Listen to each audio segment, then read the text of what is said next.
Ayan guys, nabili ako ng konting paninda. Ito yung una, dalawang butter coconut.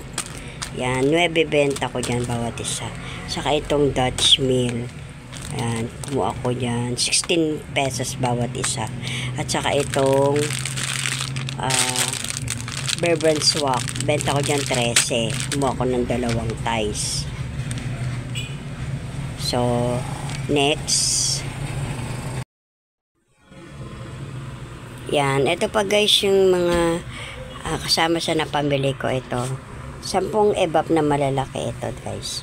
Benta ko dito 38. Ayan guys, yung pa nasa likod. Yan. Bali 10 yan eh. Yan. Yan, 10 piraso yan. Tapos ito pang Alaska condensed, no? Econo size, no? Economic size nyo in can. Maliit lang guys. Benta ko dyan 40. Ayan guys. So yun guys, yun lang ang aking video for today. Maraming salamat po.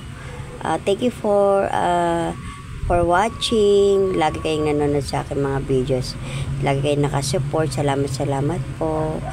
At lagi kayong nanonood ang aking premiere. Maraming salamat po. God bless us all. Keep safe po sa lahat. Maraming salamat po. Bye-bye!